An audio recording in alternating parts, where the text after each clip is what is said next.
So many darn good cameras came out in 2019. I mean, honestly, we're at a point where the limiting factor of content creation, cinematography, photography, everything is at the point where it's not the tools problem if you can't make what you want on any budget.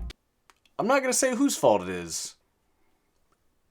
You know. But enough of me calling out some whiners. Today we're gonna find out what the single best camera released in 2019 was and why I think it's the king. Like, why did it come out on top despite pretty darn stiff competition? So what clawed its way to the top across the competition?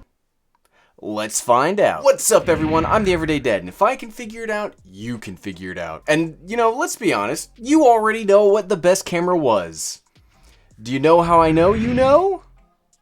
I assumed you looked at the thumbnail. But that doesn't exactly help. I mean, I could have easily said some $5 camera that I got at Walmart was the best. What matters is the context of what do I prioritize in a camera that makes its features more important than others to me. I mean, there could be anything, like anything could have been the best camera. This is the camera that won the year as far as I'm concerned. Drum roll, you already know. Yeah, it's the Sony A6400. You've seen me make so many videos about this camera, and honestly, there's a reason for that. I've checked out a metric, and not standard, metric crap ton of cameras this year, and in no particular order, the cameras that were considered for this listing of the best of the year was all of these. Look at these scroll by. So many cameras. This was a great year. 2019 was a fantastic year for cameras. So we've seen all of those, but really quickly I want to mention, for a camera to win overall best camera, it has to be something that I've personally used. So on to the rationale. So there were absolutely cameras that came out with better specs than the A6400. For example, the XT30 has way better video codec options than this guy. The EOS 90D has a much more robust body and has a more convenient flip out screen as opposed to the A6400 flip up screen. But for the price point on display here, there isn't another camera out there that does what this tiny camera can do. This stands alone, and here's why. Now, this isn't going to be long or in-depth, as I've made several videos covering the A6400, which you can find right here.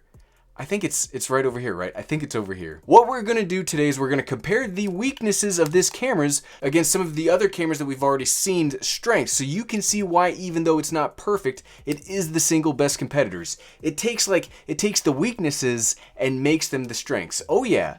The A6400 is applying to the job of being your personal camera and has lame answers for the interview that you conduct with it. The A6400 is basically the successor to the A6300. It's got the exact same body down to the number of customizable buttons and the battery size and that incredible 24 megapixel sensor. Where it physically differs from the A6400 is that flip-up screen that we already mentioned. Pretty darn useful, right? Yes, the answer to that question is yes, it's actually very useful. Now, unlike the new A6600, and can we pause? Let's pause for just a second to reflect on how bad Sony's camera naming convention is. It's terrible. The A6400 is still rocking the older Sony NP-FW50 battery. I mean, it's tiny. But don't let that dissuade you. The A6400 has some kind of magic under the hood, giving it better overall battery life than the previously mentioned A6300. The biggest physical weakness of the A6400, in my opinion, is the flip-up screen. Not that it flips up, I've come to terms with that, and honestly, it's not that big of a handicap. There are plenty of workarounds to getting a microphone attached to the camera that doesn't go right here, and some of those options are free. The biggest weakness with this flip-up screen is it's only touch-enabled for focusing, which actually sucks a lot. The thing I hate most about touchscreens on cameras is when I'm trying to change a setting and I can't see what I'm doing, or I'm trying to change something that's going on with the camera and I accidentally mess up the focus. I start tracking something in the background, screws everything up. So only having focus on the screen is actually the worst way to implement touch controls. Take the EOS 90D and RP, for example. They both have full touch-enabled screens and let you change the settings while in front of the camera. Super easy. Actually, it's probably my second favorite way to change my camera settings, next to the Lumix app, which is controlled on this iPad over here. Next up, let's talk image quality.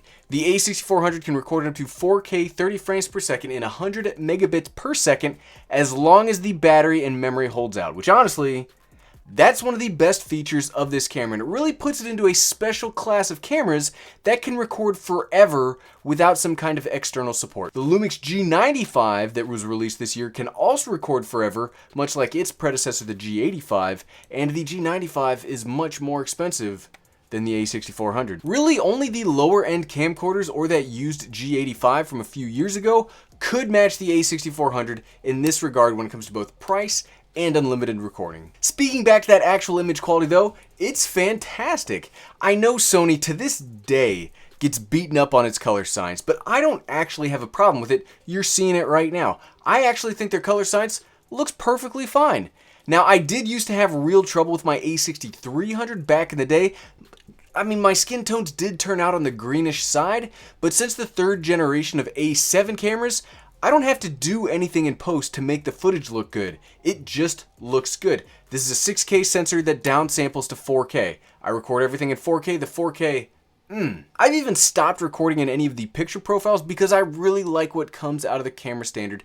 But those picture profiles are one of the things that the A6400 has over its sibling, the A6100, which doesn't have any of them. The biggest weakness here is that the 100 megabit per second 4K is 8-bit 420 internal. If you can expose everything properly, that's fine, but if you need to slap on a heavy grade, the footage will fall apart. Now that's something that the previously mentioned XT30 definitely trumps the A6400 on. The XT30 can record in up to 200 megabits per second 4K internal to the camera and can even externally record 10-bit 422.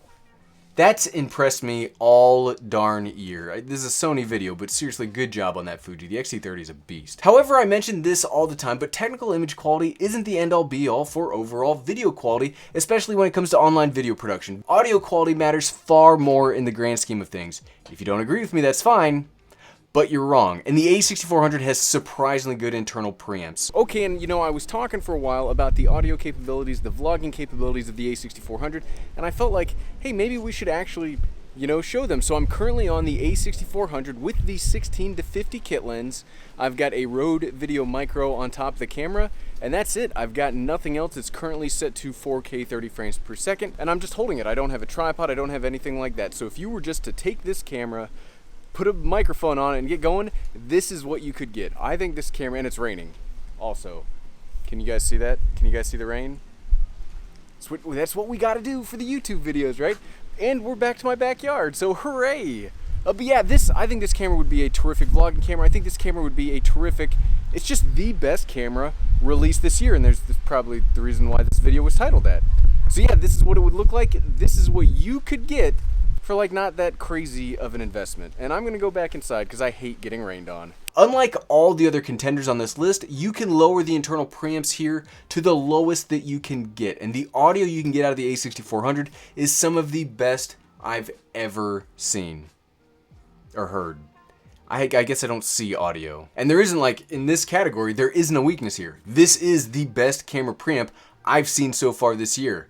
I mean, the Lumix G95 sounded pretty good too, but this is the best. Now, video quality is great, but what matters most to me on a camera is ease of use. Image quality is good enough in just about every camera, from the bottom of the budget to the top. I mean, heck, even the iPhone 11 is phenomenal. Getting an easy-to-use camera to efficiently get your content out is far more important to me than technical image quality. And where the A6400 wins on ease of use is it has the absolute best autofocus I've seen all year. Yes, the A6600, the RX100 Mark VII, and the A7R4 all have eye autofocus while recording in video, but there's no real measurable difference between just the face tracking and the eye tracking. Maybe it matters for stills, but it doesn't really matter for video, and video matters. Stills doesn't. Sorry, photographers. But the A6400's autofocus is fantastic. I've rarely had a problem with it. It's always focused on what I want. There is no focus wobbling because it's unsure of itself. It doesn't matter if you're using native lenses or third-party lenses. That autofocus, it's like the new Terminator or those new creepy Boston Robotics robots that will just, it'll never stop chasing you and it will always keep you locked on. Technology is, it's actually scary. And again, no weaknesses here. Apart from the Canon cameras, nothing else on the market comes close to what Sony's got going on. We already talked about the problem with the touchscreen, so I won't dwell on that here, but for ease of use, the only other real big weakness besides that touchscreen is there is no internal stabilization. There isn't even Sony's electronic image stabilization. All you've got is lens stabilization, which is fine if you like stand still, but it's terrible if you move around even slightly. Mentioning those Lumix cameras, because I do like Lumix cameras, the G95 crushes the A6400 for stabilization. I mean, it should, right? It's got the standard Lumix in-body image stabilization, much like my beloved GH5 here and other Lumix cameras. That stabilization makes for some fantastically versatile cameras. We've talked about how it has a very robust image quality, great audio, amazing autofocus, and can record forever. But that's just the body. That's just this thing that matters not very much at all. Because, you know, you gotta put a lens on that camera to make it work, right? I mention this all the time, but I consider cameras not to be like bodies, they're systems that you buy into. And the goodness the A6400 has is the Sony E-mount. Look, I mainly use a GH5 for all of my video work, but I'm always envious of the E-mount lenses. Not only do the first-party lenses have some amazing mojo, that new 16 to 55 2.8 is one of the best crop censored lenses ever, but you also have access to the Sigma mirrorless lenses, the 16, 30, and 56mm 1.4 primes, which the 90D doesn't have access to, and you can use the full frame lenses on the camera if you really wanted to. For example, this whole video we've been using the Tamron 17 to 28, which is probably one of my favorite lenses ever made, and it basically is permanently affixed to my A7 III. I do like E-mount lenses, and this is not a weakness. I would argue that the Sony E-mount has the strongest mirrorless lens lineup ever. I do like Micro Four Thirds lenses. Nothing comes close to E-mount. Whew, so we've spent 1,800-ish words talking about the A6400. Again, I think this is the best camera released in 2019. It's priced right, has amazing features, and it just works. And that's the thing that matters the most. It just works. If you get one of these, it will serve you amazingly well to create your own online content. But you know what? There wasn't a bad camera released this year. So if you really want to keep buying the dinosaurs of the camera world, go out and get you a DSLR. It will probably actually work great. If you like this video, I bet you'd like the one where I talk about what I consider to be the perfect gear to make travel videos, as I just spent the last 2 months traveling for work. So click here to be amazed at what high quality like production value you can get in like a carry-on suitcase, and you don't need to cart around a bunch of heavy crap. Click here. Click, click, click, click, click, click, click, click, click, click, click. Thanks for watching.